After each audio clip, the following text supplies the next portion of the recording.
Good evening, everyone. A very good evening to all of you, and we are live on the Creatrix YouTube channel with the Lakshya batch for GATE 2022. और बेटा power electronics के lecture के साथ वापस आ गए हैं single phase half wave rectifier, जिस पे हमारा डिस्कशन चल रहा है पिछली 3 क्लासेस से। आज उस डिस्कशन को आगे बढ़ाएंगे। कल हमने लास्ट लेक्चर के अंदर हमने शुरुआत कर ली थी कंट्रोल्ड रेक्टिफायर की, जिसमें मैंने आपको बताया था कैसे फायरिंग एंगल का यूज किया जाता है एससीआर को ट्रिगर करने के लिए और कैसे एससीआर की ट्रिगरिंग से वेवफॉर्म पे अफेक्ट पड़ता है। और मैंने आपको एक होमवर्क भी दिया था बेटा कि आरएल लोड का केस आप लोग सॉल्व करके लाएंगे। तो आज मैं आरएल लोड से शुरू करूंगा and then we will be moving to the RL load with a freewheeling diode. तो तैयार हो जाओ यार एकदम एक और शानदार जानदार जबरदस्त लेक्चर के लिए। और मैं उम्मीद करता हूं कि मैंने जो 2 नई सीरीज स्टार्ट की आपके लिए, लर्न इंजीनियरिंग और इलेक्ट्रिकल मशीन एक्सप्रेस, तो आपको पसंद आ रही होंगी वो series.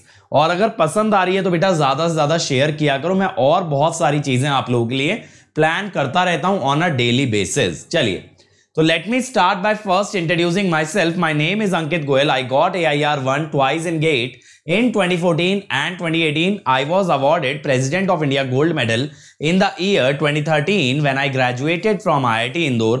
Till date, I have taught more than 1 lakh students in the online and the offline classes and currently working as a director at an academy for GATE department. हम मेरे बारे में ये सारी बातें बहुत से बच्चे जानते हैं, लेकिन बच्चों में हमेशा एक चीज याद रखने के लिए कहता हूं कि ये सब अचीवमेंट अपनी जगह, मजा उस दिन आएगा जब आप लोग मचाओगे, जब आप लोग ऐसे क्रेडेंशियल अपनी प्रोफाइल में चमकाओगे।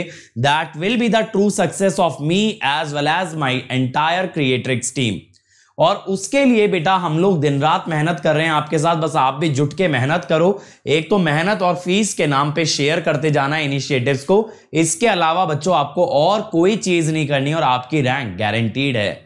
अब आप लोग को क्या करना है यार, ज्यादा से ज्यादा हमारे हर लेक्चर्स को शेयर करना है और अनअकैडमी ऐप भी इंस्टॉल कर लेना है ताकि वहां के इनिशिएटिव्स भी देख पाओ। उन्हें अनलॉक करने के लिए सिंपली कोड लगा देना अंकित ESE। अदर देन दिस बेटा देखो, मेरी सारी स्पेशल क्लास एक जगह आपको मिलेंगी। अभी मैं एनालॉग के प्रीवियस ईयर क्वेश्चन करा रहा हूं, बहुत ही जल्द वो निपट जाएंगे। फिर मैं आपके लिए पीएसयू के मॉक टेस्ट कराने वाला हूं मैं आप लोगों के लिए, पीएसयू एग्जाम्स के लिए।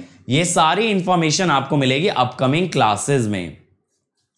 बहुत ही बढ़िया नीरज, वेलकम वेलकम बेटा। और बच्चों आप चाहो तो अनअकैडमी प्लस पे भी आ सकते हो, जहां मिलेंगे इंडिया के सभी टॉप एजुकेटर्स एक साथ एक सिंगल प्लेटफॉर्म पे लाइव पढ़ाते हुए, आपको कॉम्प्रिहेंसिव के साथ साथ क्रैश कोर्स प्रोवाइड करते हुए, आपको डेली असाइनमेंट देंगे, वीकली टेस्ट देंगे, टेस्ट सीरीज मिलेगा, क्वेश्चन बैंक मिलेगा। और साथ ही साथ बेटा मैं डेली शाम को 5 बजे लाइव आता हूं प्लस पे फॉर सॉल्विंग द डाउट्स। इस तरह का पर्सनलाइजेशन और पर्सनल अटेंशन चाहिए तो प्लस पे आना पड़ेगा। और अगर इससे भी आगे जाना है तो आइकॉनिक पे जाओ बेटा, वहां पे आपको ये सबके साथ मिलता है पर्सनल कोच जो खुद गेट और ESE टॉपर होता है। इसका काम क्या है, ये आपको डेली बेसिस पे टारगेट देगा, वीकली टारगेट्स देगा। ये मेक श्योर करेगा कि आपकी जो सेल्फ स्टडी वाला पार्ट है वो भी बहुत अच्छे से चले, क्योंकि ऑनलाइन एजुकेशन में बहुत सारे बच्चे ये कहते हैं कि भाई मोटिवेशन नहीं आ पाता है सर, कंटिन्यूटी नहीं बनती है। वो बनवाएगा आपका पर्सनल कोच। टीचर्स आपको गाइड करेंगे स्टडी बूस्टर सेशन में, टेस्ट एनालिसिस में आपको मालूम चलेगी आपकी स्ट्रेंथ वीकनेस, स्टडी मटेरियल मिलेगा और एक डेडिकेटेड टीम होगी आपके साथ जो सारे डाउट आंसर करेगी। बस कोड लगा देना मेरे भाई अंकित ESE।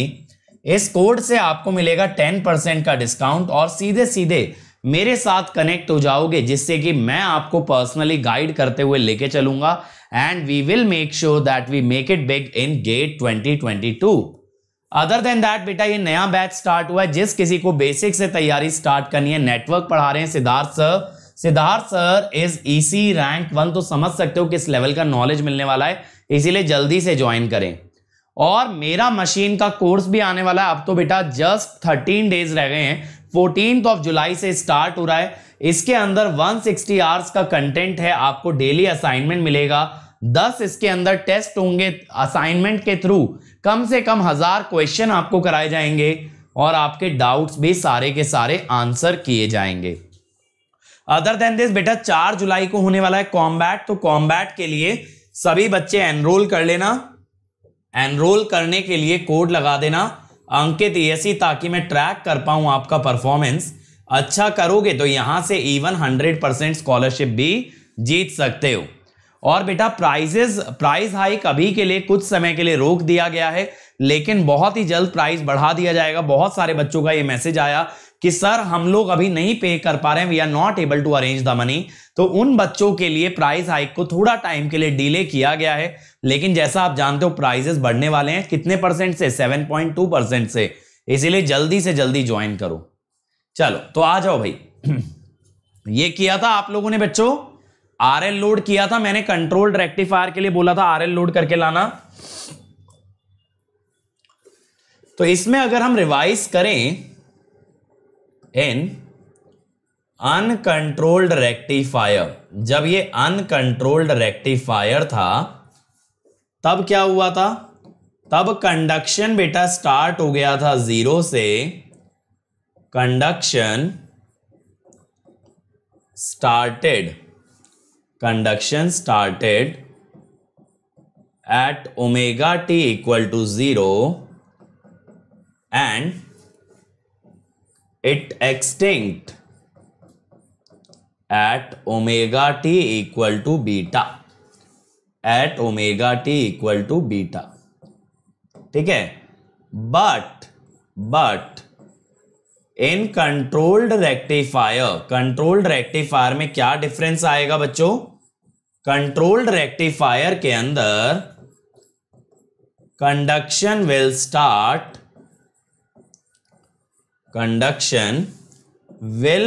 Start at omega T equal to alpha,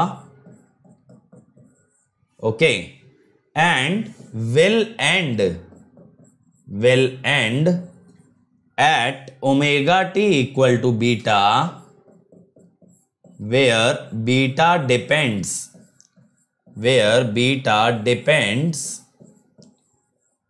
on load inductance, भाई इंडक्टेंस जितना हाई होगा उतना ही मुश्किल होगा करंट को जीरो करना।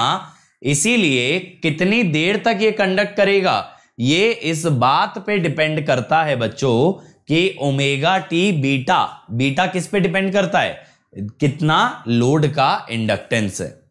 अब देखो यहां भी बेटा मैं एसी ट्रांजिएंट से ही शुरुआत करूंगा आपके साथ डिस्कशन की, कि अगर एसी ट्रांजिएंट से इसे बनाया जाए तो कैसे बनाएंगे।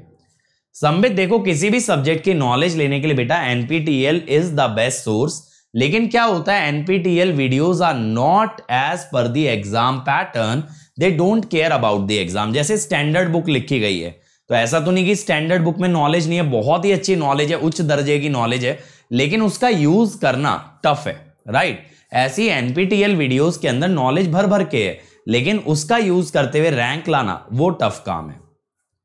अब आ जाओ भाई, मैं यहां पे आपको बोलता हूं बेटा कि thyristor turns on at omega T equal to alpha. तो आप यहां पे लिखोगे क्या जब थायरिस्टर ऑन हो जाएगा? यहां पे आप करंट लिखोगे बेटा। करंट क्या लिखोगे आप? सी Vm बाय मॉड Z। ये तो आप बहुत अच्छे से जानते हो कि सर यही तो लिखते हैं हम। एसी ट्रांजिएंट मैंने बताया था ना आपको, यहां पे ये जो फर्स्ट टर्म होती है बेटा, दिस रिप्रेजेंट्स ट्रांजिएंट और ये रिप्रेजेंट करती है स्टेडी स्टेट, ठीक है। अब यहां पे हम क्या कहते हैं कि भैया मॉड Z आपका है root over R square plus omega square L square, और फाई है tan inverse omega L by R. अब मैंने आपको क्या बताया था बच्चों, मैंने आपको क्या बताया था, ठीक है, कि यहां पे आपका जो कंडक्शन है या C है, ठीक है बेटा, C अभी ध्यान से सुनो, जो C पैरामीटर है, C पैरामीटर किससे निकाला जाता है? इनिशियल कंडीशन से। ठीक है, C किससे निकाला जाता है? इनिशियल कंडीशन से। तो मैं कहता हूं at omega T equal to alpha thyristor turns on, लेकिन बेटा करंट अल्फा माइनस और अल्फा प्लस पे बराबर होगा, क्योंकि इंडक्टर एकदम से तो नहीं चेंज करने देगा, इंडक्टर एकदम से तो नहीं चेंज करने देगा करंट को, इसीलिए करंट अल्फा माइनस और अल्फा प्लस दोनों पे जीरो आएगा, दोनों पे जीरो आएगा। तो अब अगर आप करंट को जीरो करें बच्चों, तो टाइम आप रखोगे alpha by omega Vm by mod Z sine omega t, यानी अल्फा माइनस फाइव। अब यहां से अगर आप C निकालें तो Vm by mod Z sine five minus alpha, ठीक है। तो यहां से आपके पास बेटा I ऑफ t क्या आएगा?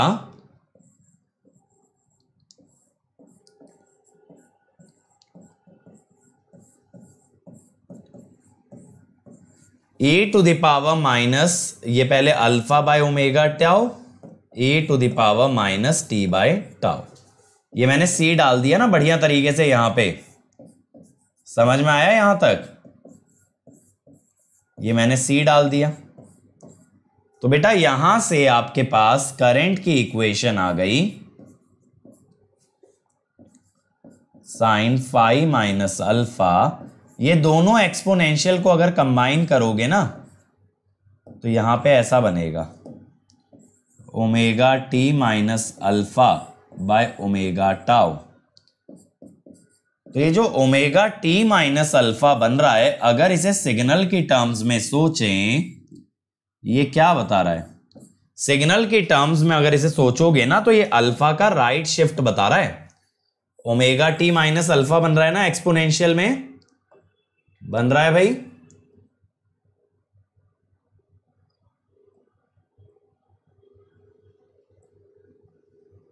तो मैं क्या बोल रहा हूं, यहां पे ये जो बन रहा है ना, e की power minus omega T minus alpha by omega tau, ये है right shift by angle alpha,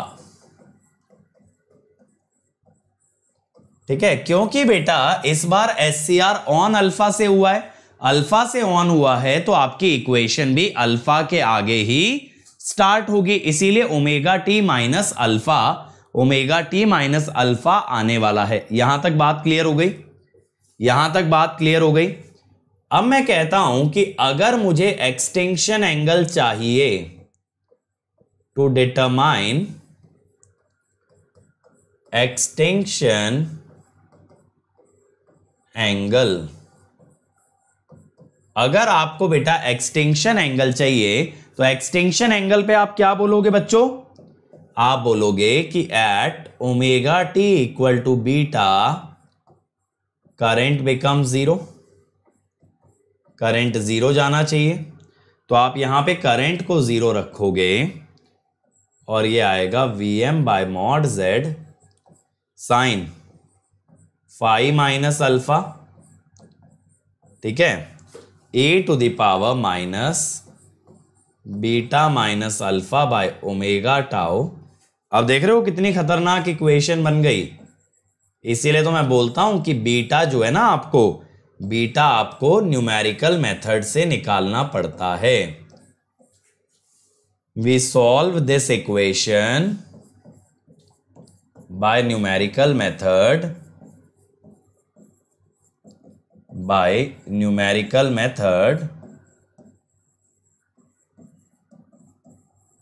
to compute beta. सही है? बीटा निकालने के लिए यहां पे न्यूमेरिकल मेथड का यूज करके, जैसे न्यूटन राफसन, कुछ इस टाइप का मेथड यूज करके करना पड़ेगा। यहां तक क्लियर है? जल्दी बताओ, यहां तक क्लियर है? इसका ग्राफ तो बनाने की जरूरत नहीं है ना, इसका ग्राफ तो बनाने की जरूरत नहीं है। जल्दी बताओ। इसका ग्राफ तो बनाने की जरूरत नहीं है, मैंने लास्ट टाइम आपको ग्राफ बना के दिखाया भी था कि जो आपका करंट 0 जाता है वो पाई के आगे जाता है बीटा एंगल पे। ठीक है, मैं लिख देता हूं वो point. Similar to uncontrolled case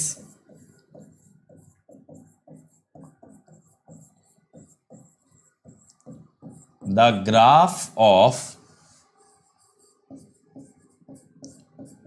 IT becomes 0 at beta greater than pi, at beta greater than pi, है ना। तो ये तो दोबारा दिखाने की जरूरत नहीं है, जो मैंने आपको एक्सपोनेंशियली डीकेइंग दिखाया था उसके ऊपर साइनोसॉइड मैंने सुपर इंपोज किया था। फिर मैंने आपको बताया था कि करंट देखो 0 को कहां इंटरसेक्ट करता है।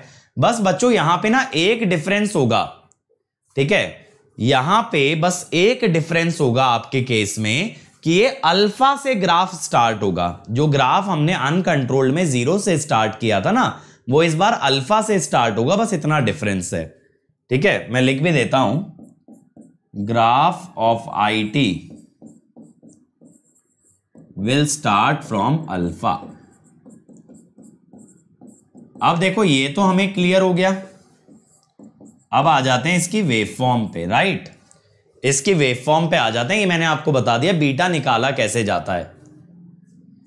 बेटा इसमें याद रखने वाली क्या बात है, पूरा मैथमेटिकल डेरिवेशन है, मुझे थोड़ी ना रटा है इसके बाद क्या होगा, इसके बाद क्या होगा, ये तो मैथमेटिकली डेराइव हो रहा है। एसी ट्रांजिएंट पक्का कर लो, ये सब डेरिवेशन तो इजी है। तुम लोग पता है इसीलिए परेशान रहते हो, तुम्हें लगता है कि चीजें ना याद रखनी पड़ती हैं। As long as things are logical तो याद क्यों रखनी पड़ेंगी चीजें, बताओ। लॉजिक दिखना चाहिए ना उसके अंदर। अब जैसे एक चीज समझो, एक अच्छा एग्जाम्पल देता हूं आपको। जब विराट कोहली बैटिंग करता है या सचिन बैटिंग करता होगा तो बॉलर के बॉल फेंकने के बाद ऑनेस्टली इतना टाइम सोचने के लिए मिलता है कि बॉल को मारना किधर है ना। वो लॉजिकल है उसके लिए, बॉल बाहर आ रही है बाहर मारेंगे, पीछे आ रही है पीछे मारेंगे, जिधर भी बॉल आ रही है अकॉर्डिंगली उनका रिएक्शन होगा, दैट इज लॉजिकल। ठीक है, तो एक बार चीजें बेटा लॉजिक पे सेट हो जाती है ना, फिर कोई दिक्कत नहीं है। देखो पहले मैं VS बनाऊंगा, आप लोग जानते हो, then I will create IG, then I will create V0, then I will create I0, ठीक है, and then I am going to create VT। ठीक है, चलो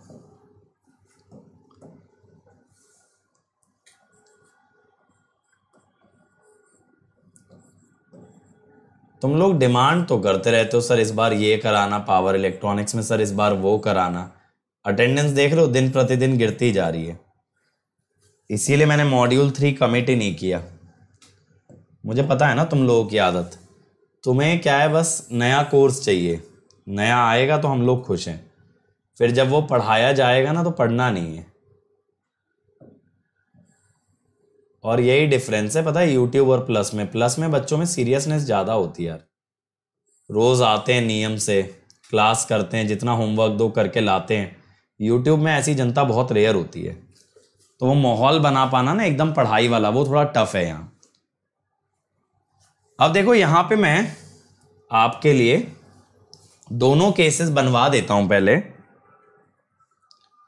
case 1, when SCR is on. जब SCR ऑन होता है ना तो अल्फा से बीटा तक SCR ऑन रहेगा।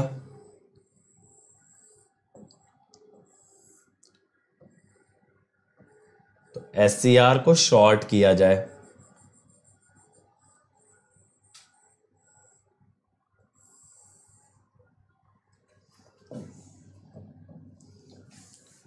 VM sine omega t RL, I0 V0। तो V0 is VS, which is V M sine of omega t. ये हो गया। अब बेटा दूसरा केस 2, जब आपका SCR ऑफ है।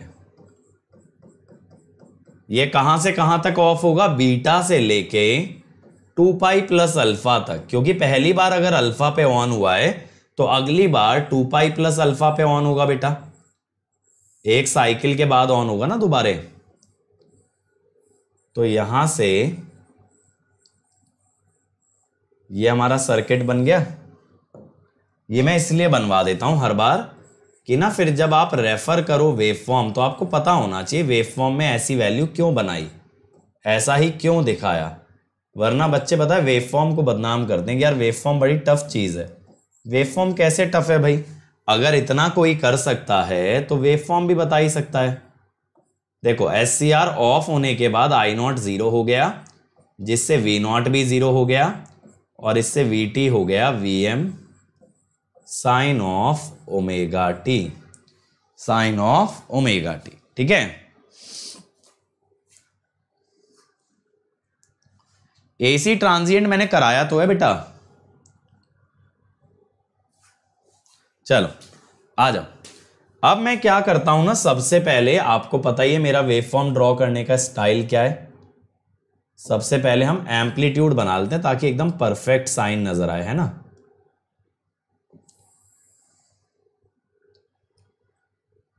मजा आता है ना एकदम परफेक्ट वेवफॉर्म देख के।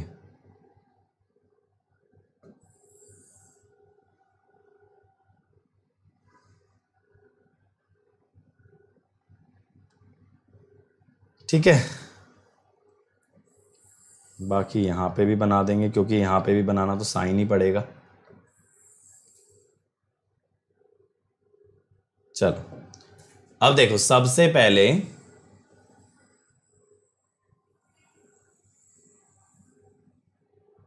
ये आया, ये आ गया आपका सप्लाई वोल्टेज। ठीक है, सप्लाई वोल्टेज आ गया।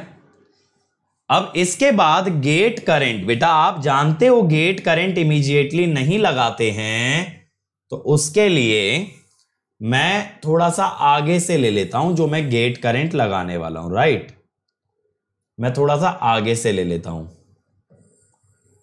0 के थोड़ा बाद से ले लिया।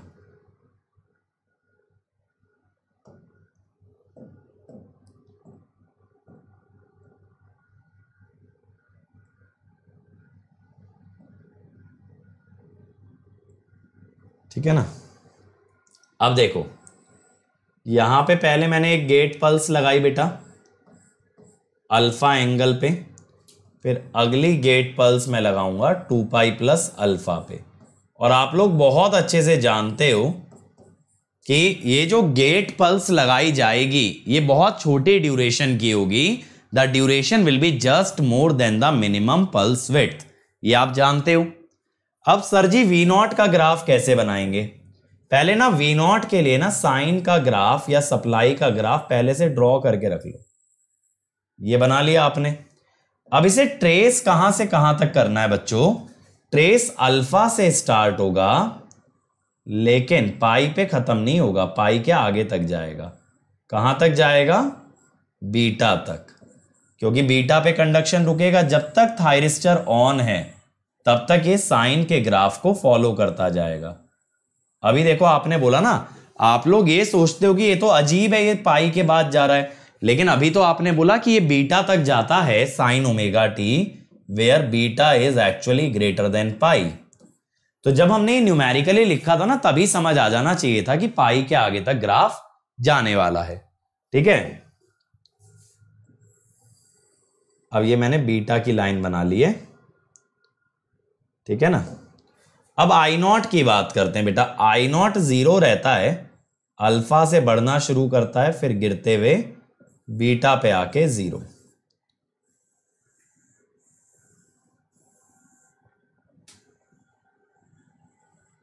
ठीक है, इस टाइप से ये I0 बन गया। अब थायरिस्टर वोल्टेज देखो, थायरिस्टर वोल्टेज बनाने के लिए भी ना पहले आप साइन का ग्राफ बढ़िया से ड्रॉ करके रख लो। अब देखो जब थायरिस्टर ऑन है बच्चों, जब आपका थायरिस्टर ऑन है तब तो आपका वोल्टेज 0 रहने वाला है। थायरिस्टर जब ऑन है तब वोल्टेज 0 रहने वाला है, और जब बंद है तो ये साइन वाला ही ग्राफ फॉलो करता है, इस टाइप से। ये आ गया जी, समझ में आया? तब ये साइन वाला भी ग्राफ फॉलो करता है। अभी हमने डिराइव किया था ना, देखो यहां पे Vt equal to Vm sine omega T, तो ये मैंने साइन वाला ही ग्राफ ट्रेस कर दिया। बढ़िया तरीके से क्लियर हुआ भाई ये ग्राफ। अब मैंने आपको बताया भी था बच्चों कि ये जो पॉइंट होता है ये कौन सा है? फॉरवर्ड ब्लॉकिंग, और ये जो नेगेटिव वाला है this is reverse blocking, beta से लेके 2 पाई तक।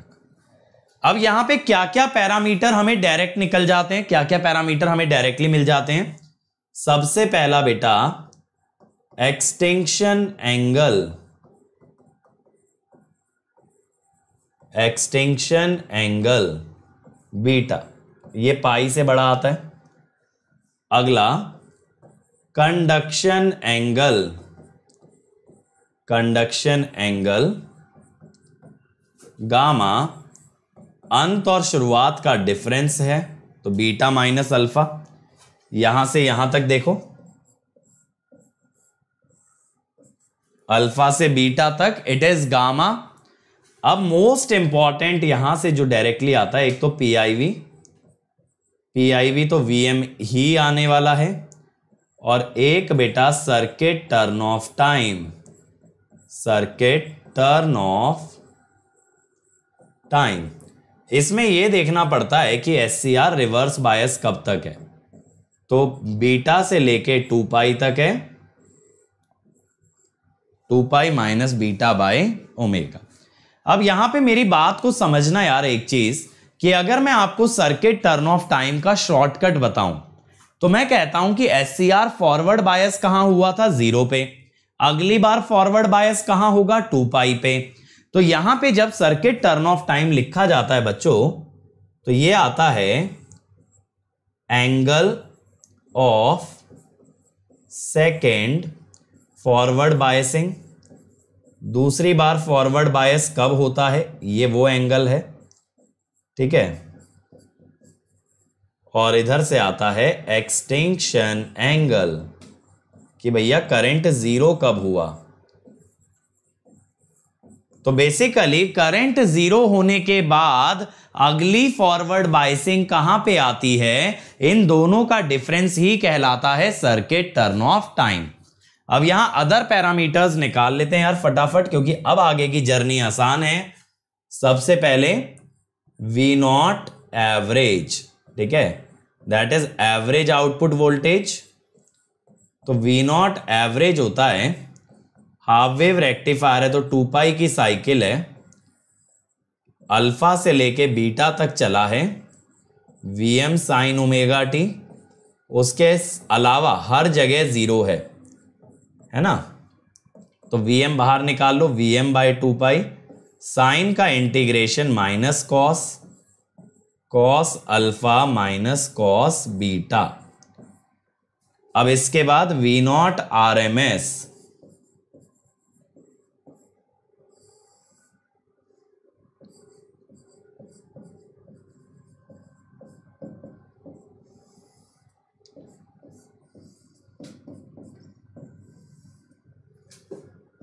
अल्फा से बीटा,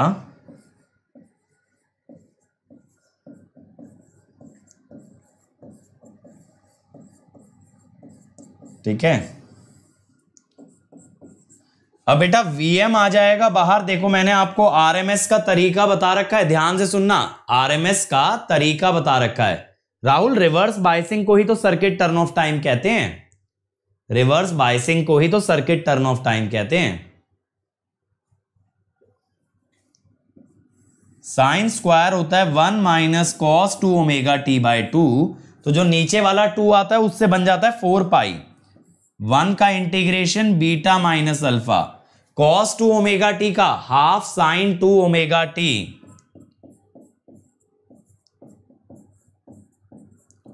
ठीक है, लेकिन माइनस में था ना, इसीलिए lower limit minus upper limit करना। देखो अगर आप भी डायरेक्ट लिखना चाहते हो ना आरएमएस, आप भी डायरेक्ट लिखना चाहते हो आरएमएस, तो बेटा आरएमएस डायरेक्ट लिखने का तरीका क्या होता है कि पहले मन के अंदर यह सोच लेना है कि साइन स्क्वायर होगा 1 minus cos 2 omega t by 2। अब जो डिनोमिनेटर वाला 2 है वो 2 पाई के साथ जुड़ के बन गया 4 पाई, क्या बचा 1 माइनस कॉस 2 ओमेगा टी। अब जो 1 है उसका इंटीग्रेशन हो गया बीटा माइनस अल्फा। अब इसके बाद क्या बचा कॉस 2 ओमेगा टी, लेकिन माइनस के साथ है, कॉस का integration sine 2 omega t by 2, तो ये आ रहा वो 2 साइन 2 ओमेगा टी, लेकिन माइनस है क्योंकि कॉस में माइनस था। जब भी इंटीग्रेशन में माइनस आए तो आप क्या कर दो, lower limit minus upper limit, तो लोअर लिमिट थी अल्फा इसीलिए sine 2 alpha minus upper limit sine 2 beta. ऐसे अगर ये चीज बार बार लिख लोगे ना तो आपको माइंड के अंदर विजुअलाइज होने लगेगा, और एक बार बेटा विजुअलाइजेशन आ गई तो फिर आप ये सब चीजें बहुत इजीली कर पाओगे। मेन चीज क्या है ना कि यही जो मैं कैलकुलेशन लिख के लिखूं, ये आपको 10 बार के बाद तो बाय हैंड बाय माइंड हो जानी चाहिए कि सीधा आप आंसर लिख दो। कैलकुलेशन ऐसे ही स्पीड की जाती है, जब बार बार कोई चीज करते हो ऑटोमेटिकली तेज हो जाती है।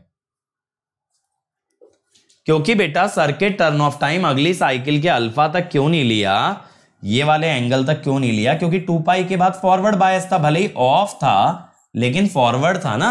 Circuit turn off time by definition ये होता है कि कितनी देर तक थायरिस्टर रिवर्स बायस था, तो 2 पाई के बाद तो फॉरवर्ड हो गया था, गेट पल्स नहीं मिली थी लेकिन फॉरवर्ड था। जब एक थायरिस्टर फॉरवर्ड बायस है तो वो टर्निंग ऑफ नहीं हो रही है, वो इंतजार कर रहा है ऑन होने का, ठीक है। चलो बेटा डायरेक्ट फॉर्मूला याद रखोगे ना हेमेंद्र, तो 1 महीने बाद ऐसी हालत होगी कि पावर इलेक्ट्रॉनिक्स में वापस से शून्य पे आ जाओगे। फॉर्मूला याद करना है, उसी से सबसे ज्यादा बच्चे डरते हैं और तुम वही करना चाहते हो। अब देखो मैंने आपको और क्या बताया, for average current inductor is short, इसीलिए आई नॉट एवरेज। बेटा अगर सब्जेक्ट को नहीं सीखोगे पावर इलेक्ट्रॉनिक्स जैसे, तो ये सब्जेक्ट तो रटने से होने से रहा, क्योंकि एंड में नीरज बेटा दोनों से सेम आता है आंसर, एक में वेव फॉर्म बनानी पड़ती है और एक बिना वेव फॉर्म के भी हो जाता है, ठीक है। बट याद रखना due to inductor RMS current can't be directly computed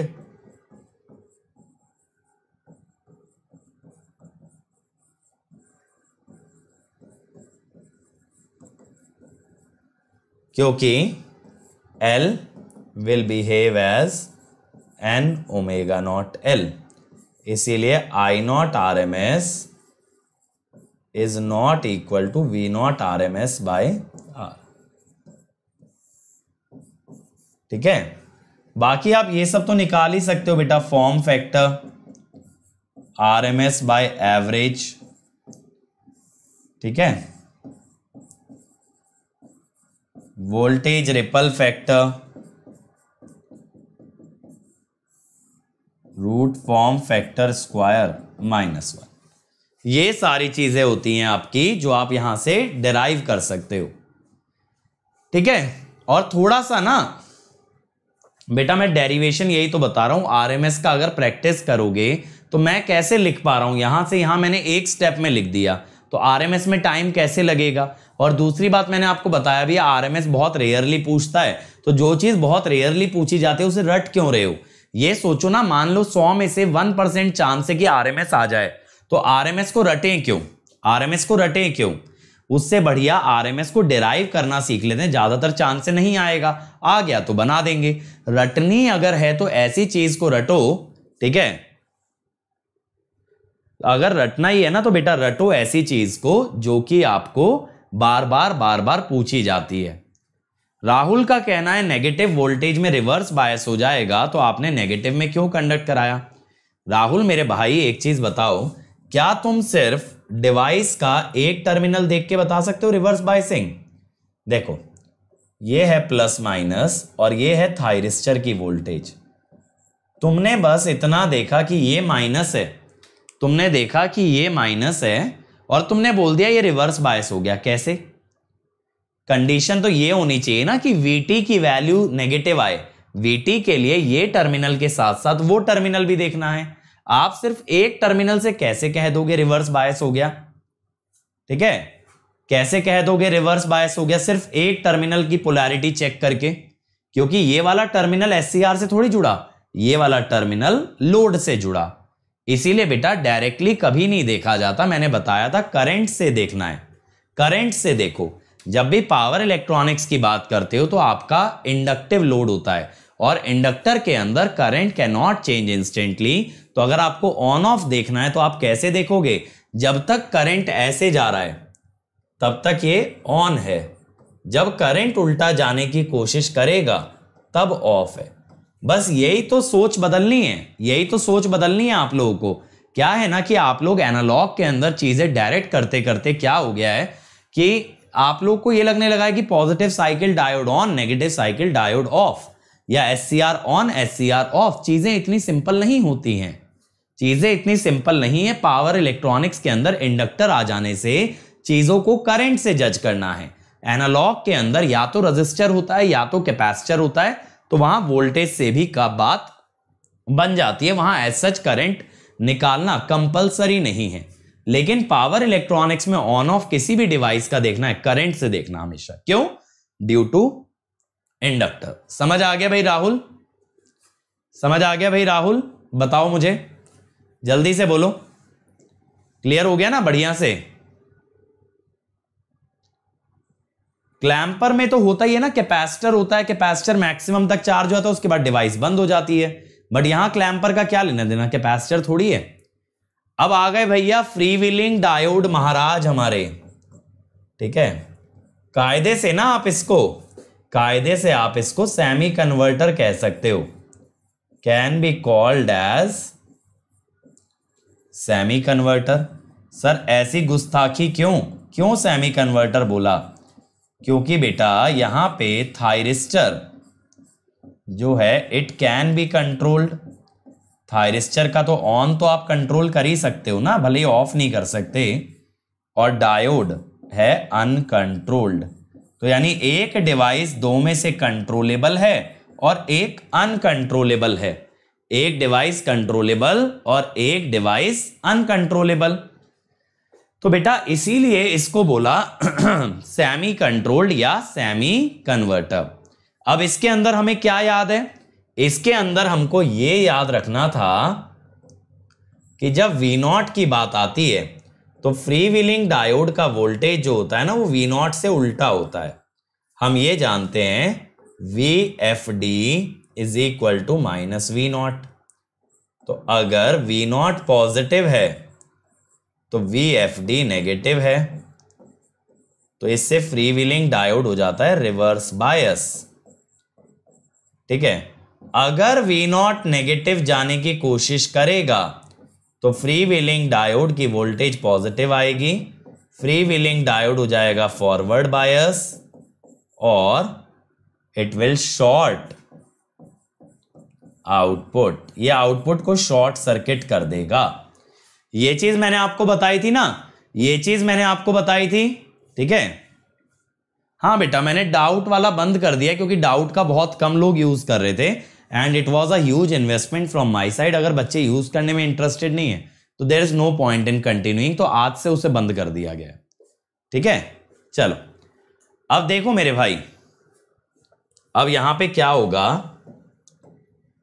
यहां पे आपको ये चीज समझनी है। In RL load waveform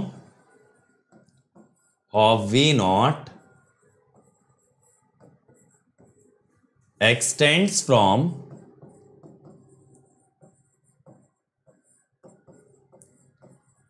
alpha to beta where beta is greater than pi, ठीक है, but as soon as we not goes beyond पाई,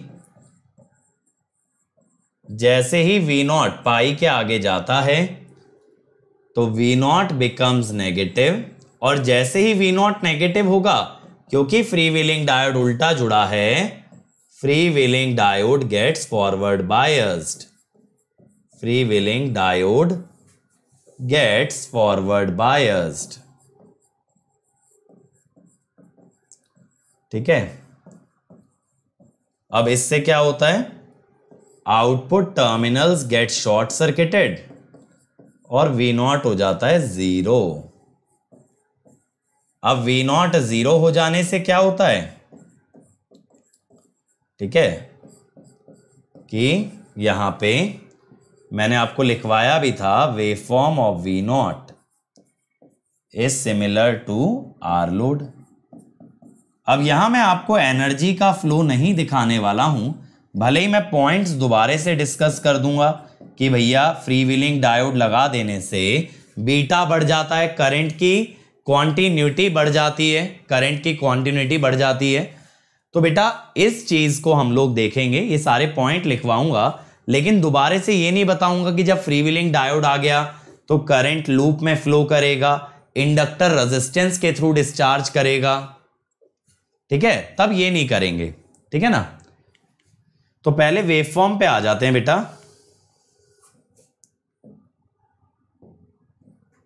पहले मैं वेवफॉर्म पे आ जाता हूं।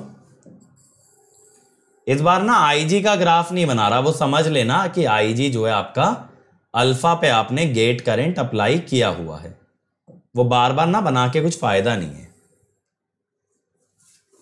देखो ये पहला ग्राफ आएगा मेरा वीएस का, फिर अगला मैं सीधे बनाऊंगा वी नॉट का, बीच में आईजी नहीं दूंगा, ठीक है। फिर अगला वी नॉट के बाद आई नॉट, आई नॉट के बाद वी टी, ठीक है।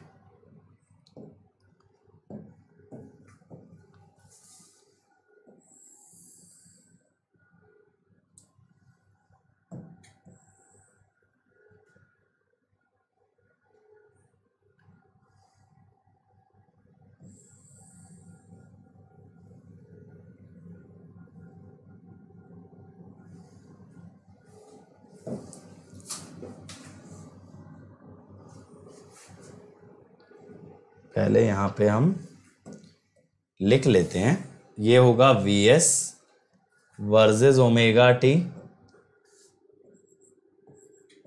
We not versus omega T,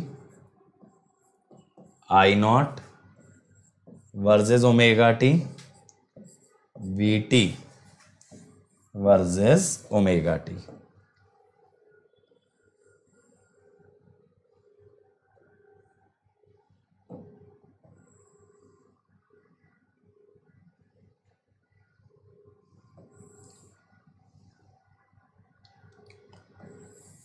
तो देखो ये मैंने लिमिट्स ड्रॉ कर ली हैं। चलो जी, अब सबसे पहले मैं वीएस बना देता हूं यार।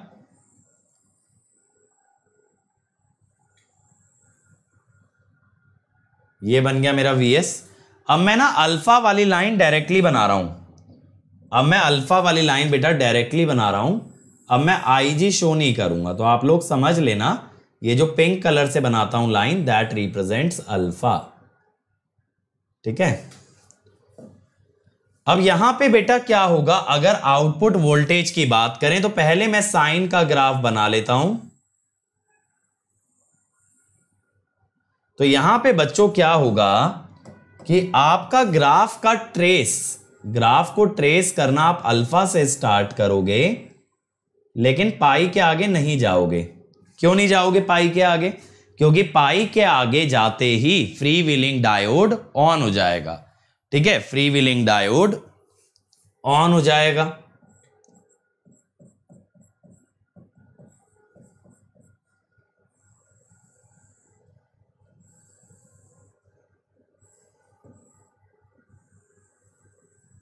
तो ये हो गया,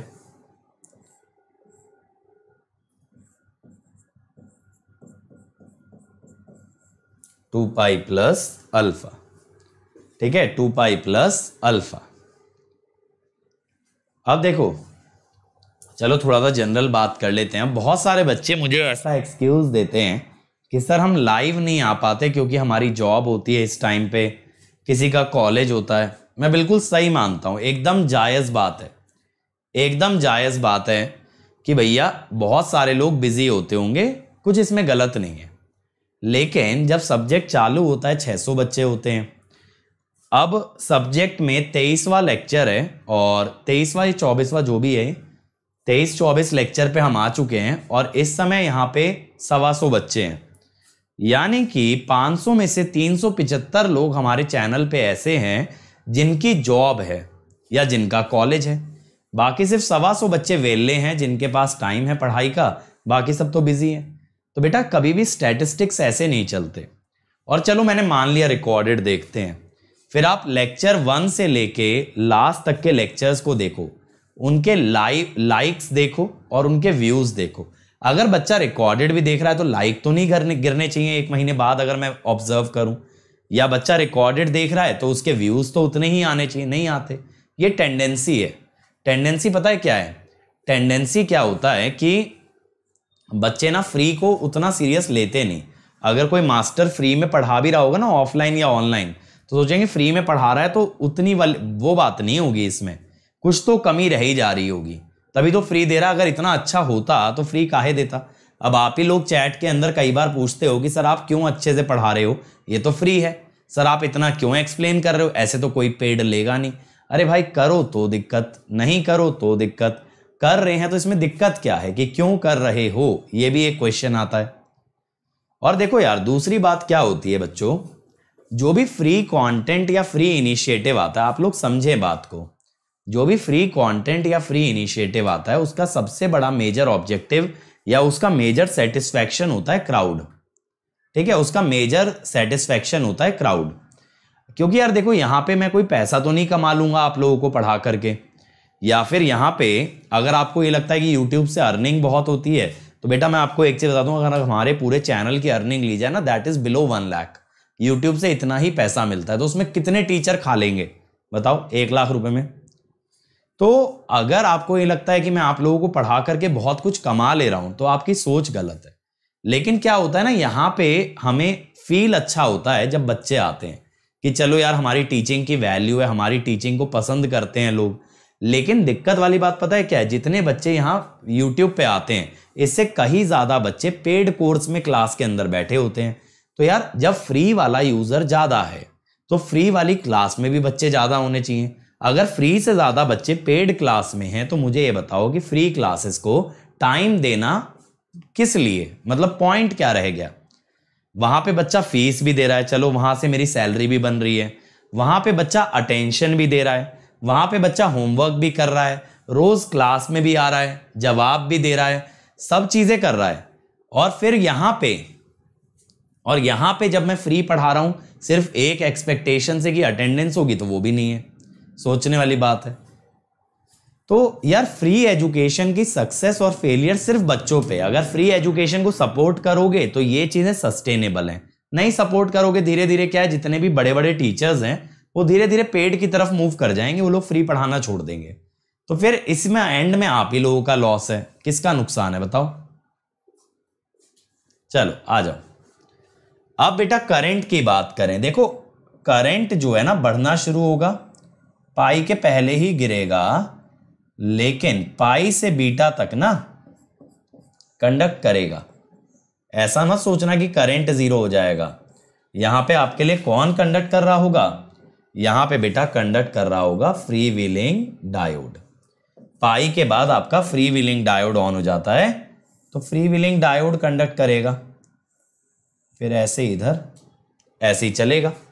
तो यहां से लेके बेटा अल्फा से पाई तक थायरिस्टर कंडक्ट करता है और पाई से बीटा तक आपका फ्री व्हीलिंग डायोड कंडक्ट करता है। अब इसके बाद अगर हम बात करें थायरिस्टर वोल्टेज की, तो थायरिस्टर वोल्टेज के बारे में अगर मैं बात करूं तो पहले मैं ना साइन का ग्राफ बनाने के लिए लिमिट्स ड्रॉ कर लेता हूं।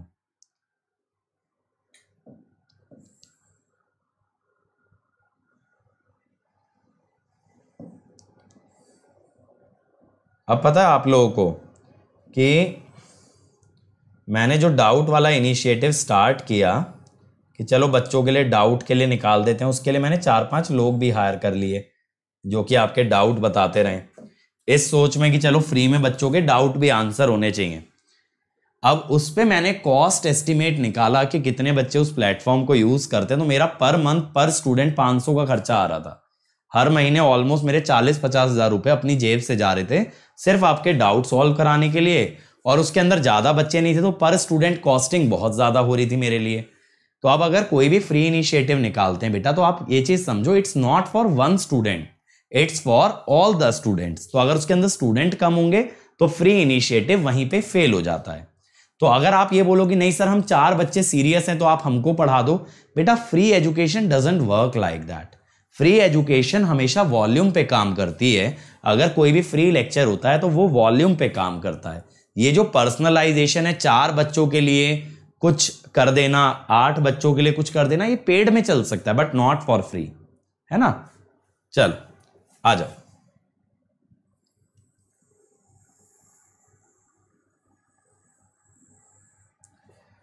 अब देखो यहां पे जब आपका थायरिस्टर ऑन है, जब थायरिस्टर ऑन है अल्फा से पाई, तब उसकी वोल्टेज होगी 0। लेकिन बेटा जब थायरिस्टर ऑफ हो जाता है, जब आपका थायरिस्टर, पहले तो ऑन की बात कर लेते हैं, जब आपका थायरिस्टर ऑन है तो वो शॉर्ट सर्किट हो जाएगा। इसीलिए तो मैं तुम लोगों को पता है समझाता रहता हूं कि भाई इतनी डिमांड मत करो, क्योंकि मैं तो डिमांड फुलफिल कर दूंगा, तुम अपना प्रॉमिस नहीं कर पाओगे। बोलना बहुत इजी होता है कि सर ये करवा दो, ये दे दो, वो दे दो, सब कुछ देके देखते हैं, लेकिन इवेंचुअली आप ही लोग होते हो जो बैकआउट करते हो। मैं ये नहीं कह रहा किसी स्टूडेंट को पर्टिकुलरली कि वो बैकआउट करता है, I am talking about your community as a whole, student community की बात कर रहा हूं बेटा। तो कभी भी आप लोग पर्सनली ऑफेंड मत हो ना, जो बच्चे आ रहे हैं बहुत अच्छा है, लेकिन मेरे लिए तो पूरी कम्युनिटी मैटर करती है ना। नहीं बेटा, पाई टू बीटा नहीं होता विनर डिस्चार्ज, डिस्चार्जिंग आपकी पाई से पहले ही शुरू होती है। याद है मैंने आपको बताया था मैक्सिमम करंट कहां पे आता है, याद करो, मैंने आपको बताया था दिस वैल्यू इज π/2 + φ, कि यहां मैक्सिमम आता है, यहीं से डिस्चार्जिंग शुरू हो जाती है। ठीक है, तो π/2 + φ से लेके बीटा तक पूरा डिस्चार्जिंग है। अब देखो यहां पे क्या है, जब थायरिस्टर ऑफ हो जाएगा तो 2 केसेस बन सकते हैं, या तो फ्री व्हीलिंग डायोड ऑन हो, है ना, जो कि होगा पाई से लेके बीटा तक,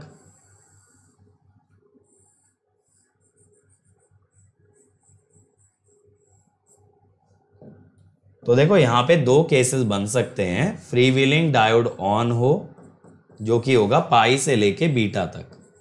और बच्चों डरने वाली कोई बात नहीं है, मेरा जो कमिटमेंट रहेगा वो हमेशा पूरा किया जाएगा। अगर मैंने मॉड्यूल 2 कमिट किया है तो कमिट कर दिया है, तो ये मत सोचो कि बच्चे कम आ रहे हैं तो मैं मॉड्यूल 2 रोक दूंगा। इसीलिए मैंने पावर इलेक्ट्रॉनिक्स को डिवाइड किया था कि मॉड्यूल बाय मॉड्यूल चलेंगे, मेरे को अपना कमिटमेंट कभी ब्रेक नहीं करना पड़ेगा। V0 0 है तो ये VT आ गया, VM sin ओमेगा t। ये कहां से कहां तक चल रहा है बच्चों, ये चल रहा है पाई से लेके बीटा तक, पाई से लेके बीटा तक। अब इसके बाद थायरिस्टर ऑफ ही है, लेकिन अगर फ्री व्हीलिंग डायोड भी ऑफ हो जाए, क्योंकि बीटा के बाद तो ऑफ हो ही जाएगा, बीटा के बाद तो ऑफ होना ही है,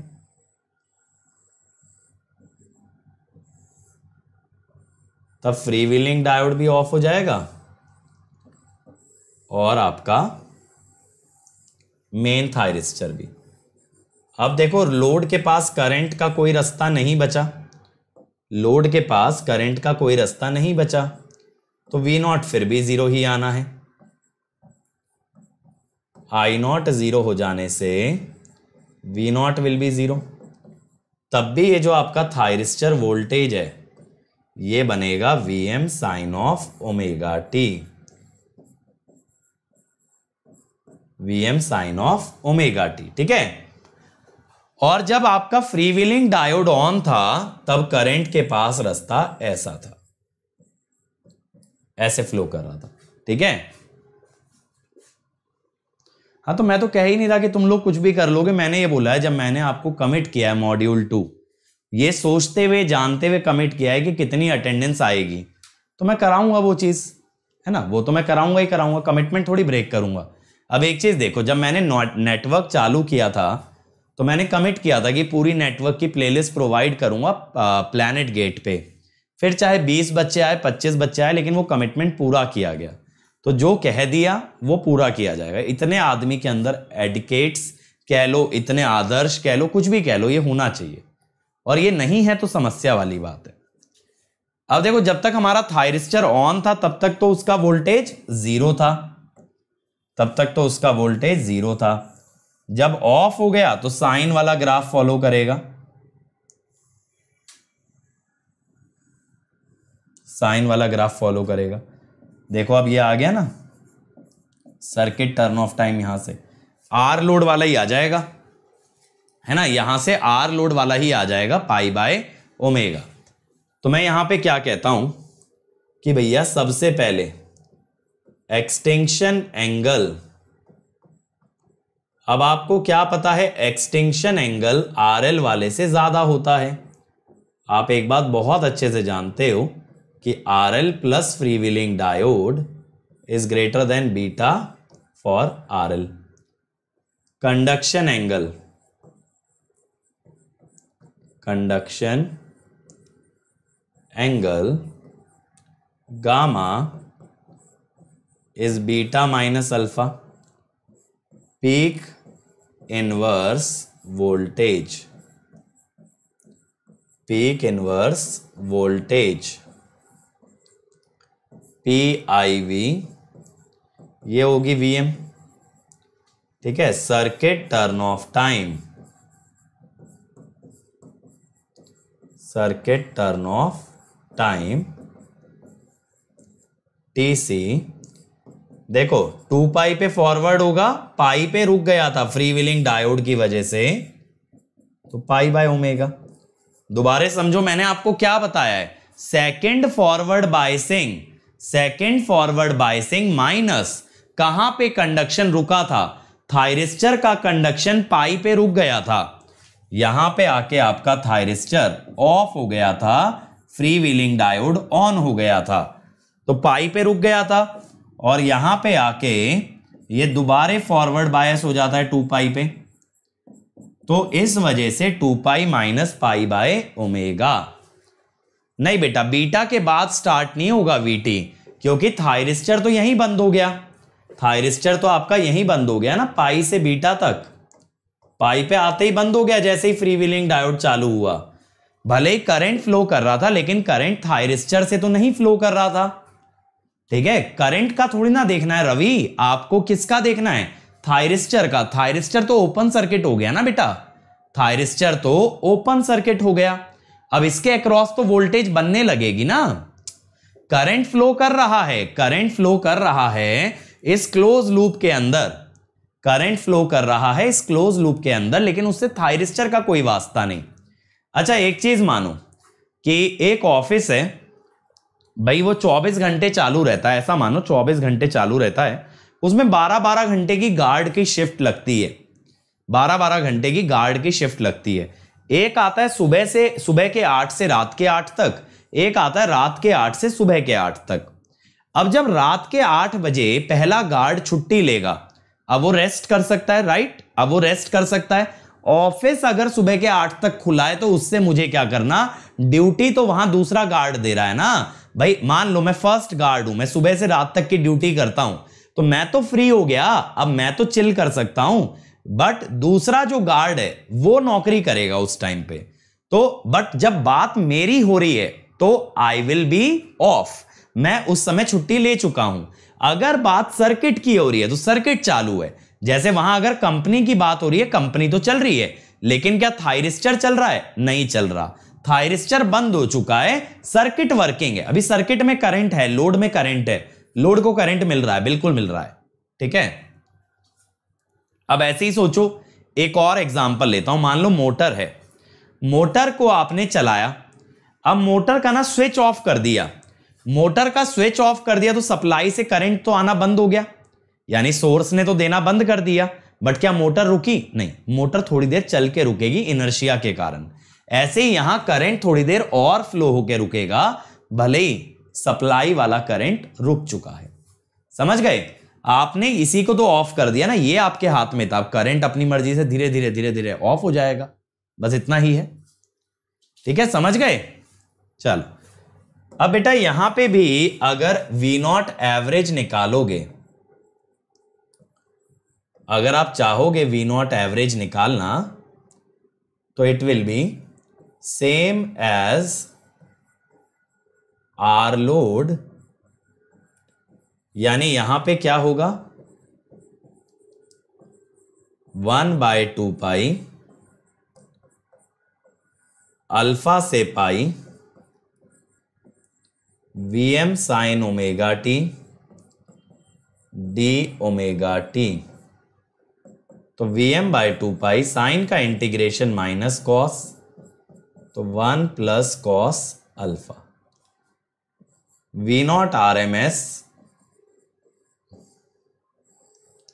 अगेन बेटा सेम एज आर लोड,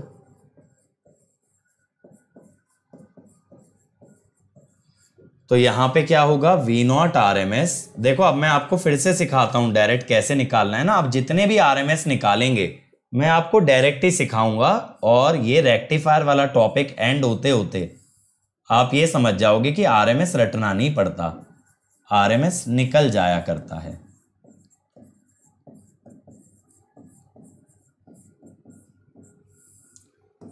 अब देखो Vm आ जाता है बाहर, साइन स्क्वायर को लिखते हो 1 minus cos 2 omega t by 2, 2 pi के साथ चला जाता है, 1 का integration pi minus alpha, cos 2 omega t का sine 2 omega t by 2, sine 2 omega t by 2। Sine 2 omega t में अपर लिमिट डालोगे, पहले देखो साइन 2 ओमेगा टी माइनस में आएगा, माइनस का मतलब पहले लोअर लिमिट डलेगी, लोअर लिमिट डली तो हाफ साइन 2 अल्फा, फिर अपर लिमिट डाली, साइन 2 पाई हो गया 0। ठीक है, ये हो गया, ठीक है, ये हो गया। तो ये आ गई RMS।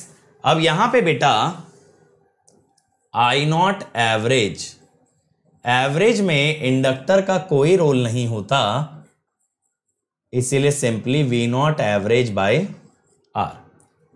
I नॉट RMS में लेकिन ऐसा नहीं कह सकते, वहां इंडक्टर का रोल बिल्कुल होता है, तो I not RMS is not equal to V not RMS by R।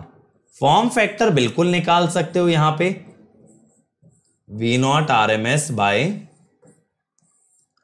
V not average, voltage ripple factor root over form factor square minus 1, root over form factor square minus 1। हाँ, यहां पे 2 pi होगा, sorry, this will be 2 pi. ठीक है, VD का graph क्या होगा, अगर चलो तुम्हें फ्री व्हीलिंग डायोड का ग्राफ बनाना है वो भी मैं बना देता हूं।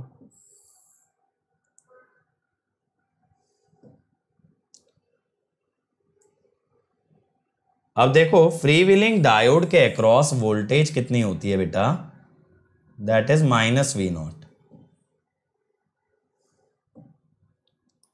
ठीक है, देखो यहां पे आपने ये चीज जज की थी ना, फ्री व्हीलिंग डायोड की वोल्टेज माइनस V नॉट है, तो जो भी आपके पास V नॉट का ग्राफ आया है इसका उल्टा बनाना है, इसका उल्टा बनाना है।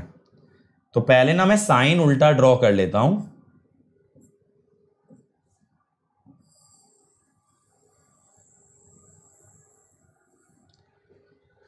अब आप उल्टा बना दो V नॉट का,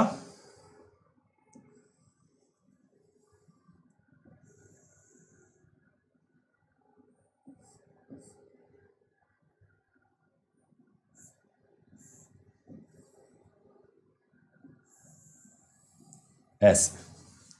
ये हो गया फ्री व्हीलिंग डायोड का।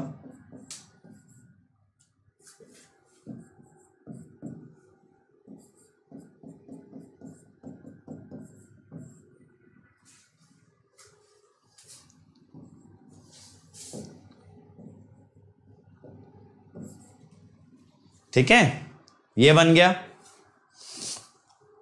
हाँ, बीटा के बाद दोनों ऑफ हो जाएंगे बेटा। 1 प्लस कॉस अल्फा होगा, साइन का इंटीग्रेशन माइनस कॉस, सौरभ फिर से माइनस की वजह से लोअर लिमिट डाली तो कॉस अल्फा, और अपर लिमिट डाली तो minus minus plus 1, 1 plus cos alpha. अब मेरे भाई यार लिमिट तो डाल के ट्राई कर ही सकते हो, अब ऐसा तो मत करना कि लिमिट भी ना डाल पाओ। ठीक है, चलो अब इससे पहले मैं आपको क्वेश्चंस पे लेके चलूं, एक और मैं आपको करा देता हूं। हमारे 3 लोड हो चुके हैं ना, चौथा करा रहा हूं, प्योरली इंडक्टिव लोड।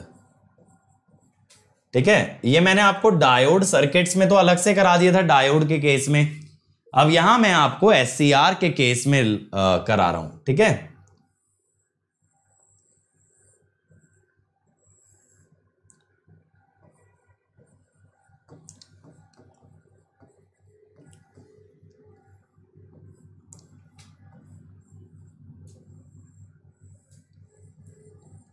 और बच्चों अगर इंटीग्रेशन में दिक्कत आ रही है साइन कॉस के, तो विशाल सर ने इसी चैनल पे कैलकुलस करा रखा है, एक बार इंटीग्रेशन बेसिक से पढ़िए।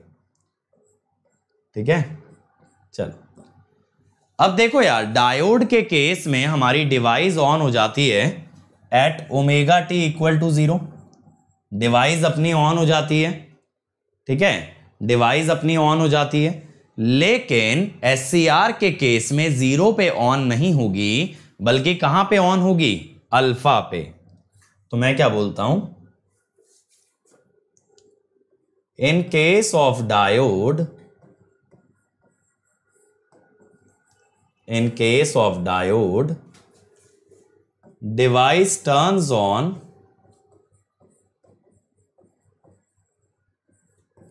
at omega t equal to 0, but due to requirement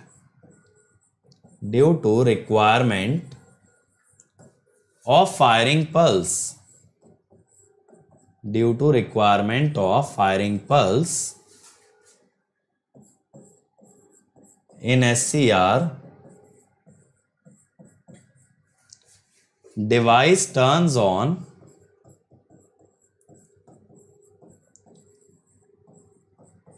at omega t equal to alpha।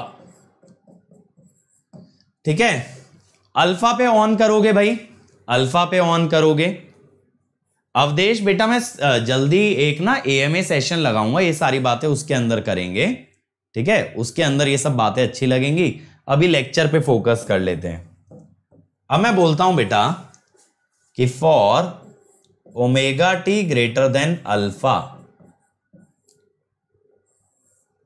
जब आपका थायरिस्टर ऑन हो चुका है, तो यहां पे जो आपका V0 आने वाला है बच्चों, वो आएगा Vm साइन ओमेगा टी।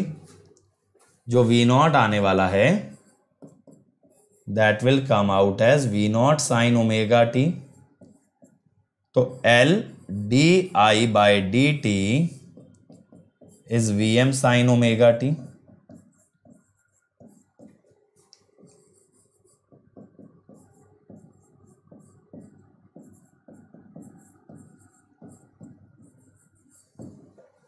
ठीक है ना।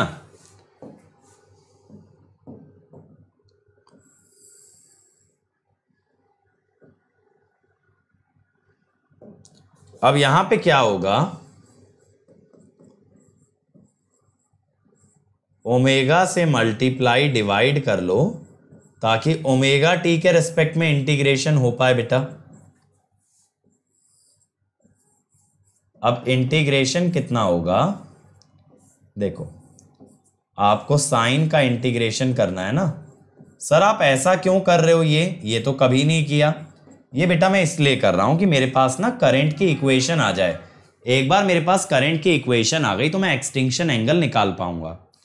अब मैं कहता हूं अल्फा एंगल पे जब कंडक्शन चालू हुआ उससे पहले तो थायरिस्टर बंद था तो करंट जीरो था, तो मैं क्या बोल देता हूं कि I not alpha minus is I not alpha plus is equal to zero. Conduction चालू होने से पहले दोनों चीजें जीरो थी। अब किसी एंगल पे ओमेगा टी पे करंट आएगा आई नॉट, तो मैंने बोला I not is Vm by omega L, sine का इंटीग्रेशन माइनस कॉस, तो cos alpha minus cos omega T. ठीक है,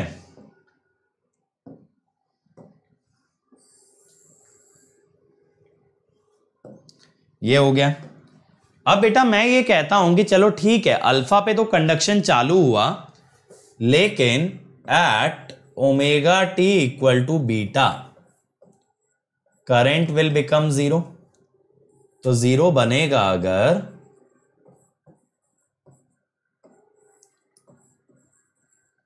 cos alpha minus cos beta, तो इसका मतलब cos alpha is equal to cos beta. अब आप लोग बोलोगे sir beta equal to alpha, लेकिन ऐसा मत बोलना कि बीटा इक्वल टू अल्फा। क्यों? अगर आपको यहां से ऐसा लग रहा है ये रॉन्ग है, क्यों रॉन्ग है? इसका मतलब ये हुआ कि conduction stops as soon as it starts. भाई बीटा वो है जहां पे कंडक्शन रुकती है, अल्फा वो है जहां से कंडक्शन चालू होती है। अगर चालू होते ही रुक गई तो कोई मतलब ही नहीं हुआ ना, फिर तो कंडक्शन ही नहीं हुआ, फिर तो कंडक्शन ही नहीं हुआ। ठीक है, इसीलिए हम क्या कहते हैं, एक और सॉल्यूशन है beta equal to 2 pi minus alpha. ये करेक्ट है, क्योंकि कॉस थीटा और कॉस 2 पाई माइनस थीटा बराबर होते हैं। कॉस थीटा और कॉस 2 पाई माइनस थीटा बराबर होते हैं, इसीलिए बीटा हो गया 2 पाई माइनस अल्फा।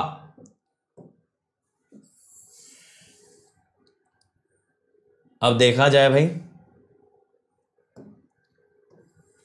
अगर वेवफॉर्म की बात करें, सबसे पहले मैं आपको दिखाता हूं यहां पे किसका वेवफॉर्म, Vs का।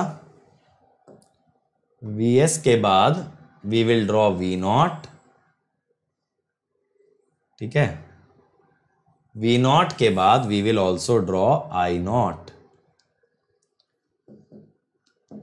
देखो यहां पे बहुत सारी चीजें हैं डिराइव करने के लिए, अभी आप देखते जाओ। मैंने आपको डायोड सर्किट में भी कराया था ना, प्योर इंडक्टर, जब एवरेज करंट, आरएमएस करंट सब निकलवाया था।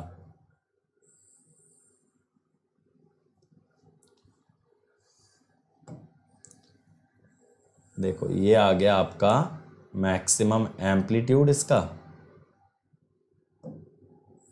और ये नीचे की तरफ एम्पलीट्यूड आ गया, फिर इसका आ गया टॉप, फिर ऐसे ही इतना ही नीचे ले लो।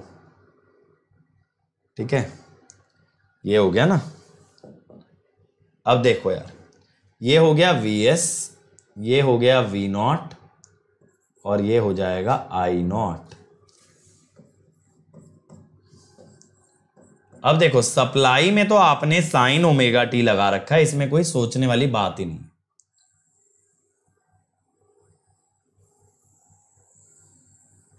ये बन गई हमारी सप्लाई वोल्टेज। ठीक है, अब लेकिन बच्चों हम लोग जो है ना थायरिस्टर को तो एकदम से ट्रिगर नहीं करते हैं, ऑब्वियसली थायरिस्टर थोड़ी देर बाद ही ट्रिगर होता है। तो ये मैंने अल्फा का डीले दिखा दिया, राइट, ये मैंने अल्फा का डीले दिखा दिया। अब क्या होगा, आपने ये देखा कि कंडक्शन शुरू होती है अल्फा से और खत्म होती है 2 पाई माइनस अल्फा, यानी कि जितना जीरो के आगे से कंडक्शन चालू होता है 2 पाई के उतना ही पीछे से कंडक्शन रुकता भी है। समझ रहे हो मेरी बात?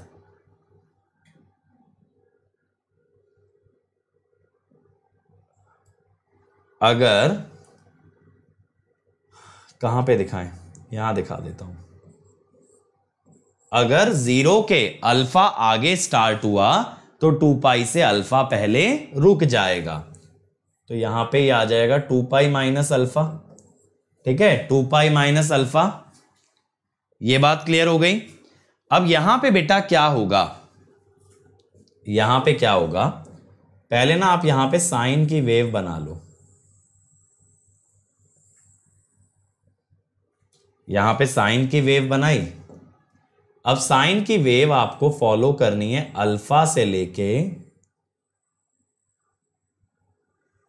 कहां तक, 2 पाई माइनस अल्फा तक। ठीक है,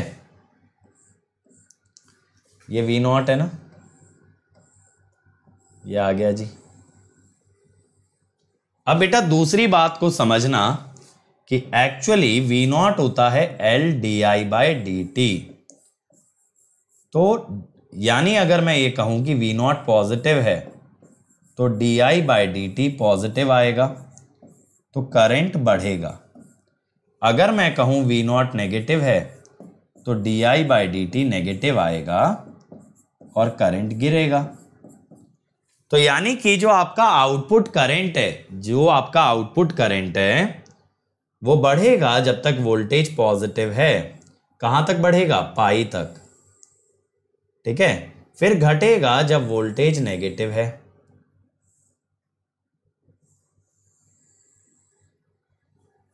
ठीक है,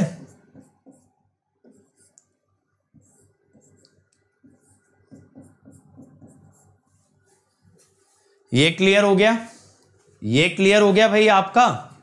अब यहां पे एक बहुत ही अच्छा कॉन्सेप्ट सीखने वाला है। क्या कॉन्सेप्ट सीखने वाला है बेटा, सीखने वाला ये कॉन्सेप्ट है कि फॉर एवरेज और डीसी इंडक्टर इज शॉर्ट।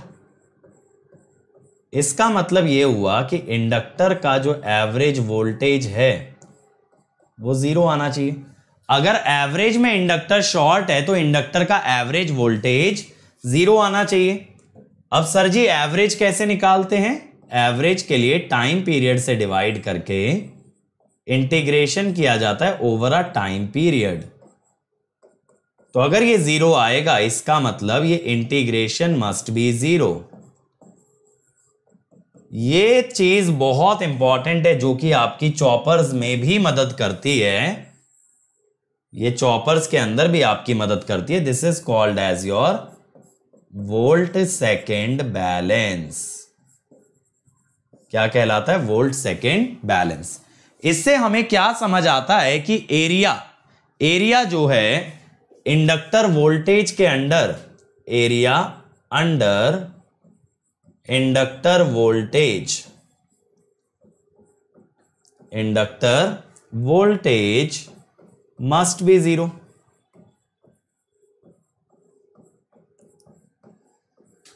ठीक है, area under inductor voltage must be 0।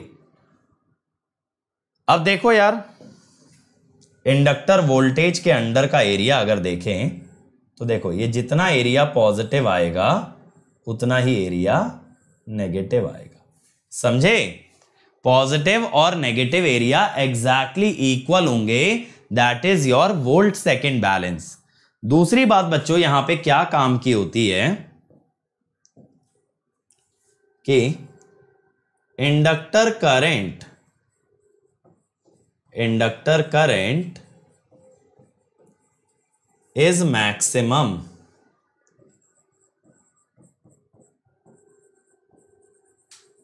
When D I by D T 0। सोच के देखो, यही तो कंडीशन है मैक्सिमा की। अब इंडक्टर की voltage L D I by D T यानी वो भी 0, दैट इज एट पाई। क्योंकि वोल्टेज तो सप्लाई वोल्टेज के बराबर ही है ना यार। आउटपुट की जो वोल्टेज है बेटा वो तो सप्लाई जैसी है। सप्लाई वाली वोल्टेज कहां पे 0 होती है, यहां पे पाई पे। तो पाई पे D I by D T will be 0, D I by D T will be 0। वही चीज मैंने आपको यहां पे बोली। तो हमेशा ध्यान रखना, inductor current becomes maximum at point where VL goes from positive to negative. खत्म। ठीक है, बहुत सिंपल है इंडक्टिव लोड। इंडक्टिव लोड में मुझे जो आपको चीज सिखानी थी ना, वो ये सिखानी थी कि इंडक्टर की वोल्टेज का एरिया 0 आता है। ठीक है, क्यों बेटा 0 क्यों आएगा? शुभम बताओ 0 क्यों आएगा? यहां पे आपका एवरेज करंट इतना आएगा।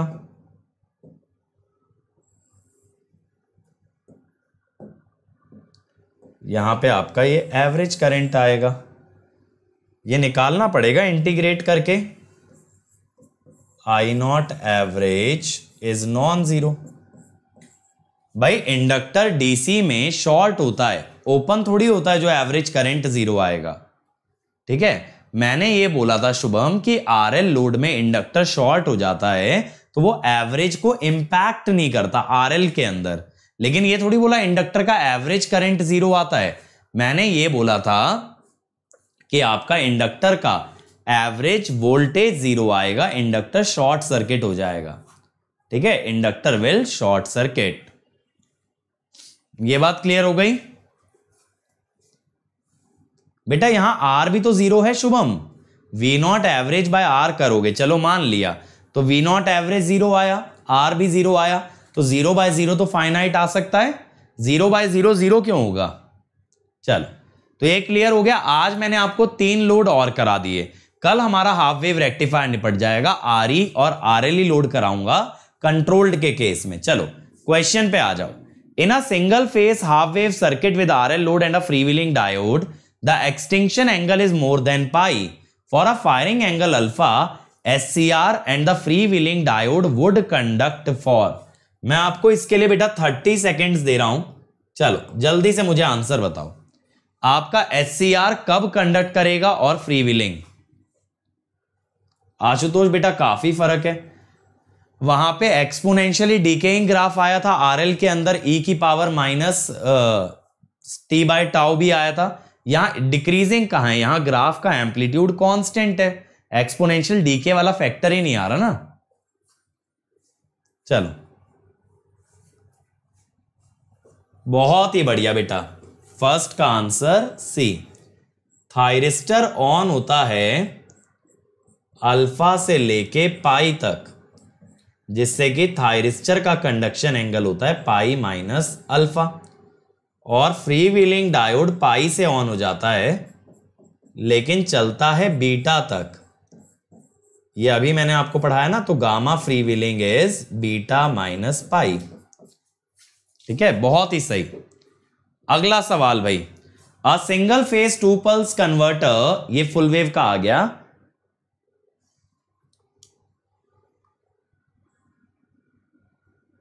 बताओ भाई क्या होगा? 30 सेकेंड्स हैं आपके पास। ये बोल रहा है 2 पल्स हो या 1 पल्स हो, उसको जाने दो, यहां 2 पल्स 1 पल्स का कोई रोल नहीं है। ये बोल रहा है भाई आरएल लोड के अंदर अगर रेजिस्टेंस बढ़ाएं तो क्या होगा? रिपल का क्या होगा अगर आरएल लोड के अंदर हम रेजिस्टेंस बढ़ाएं?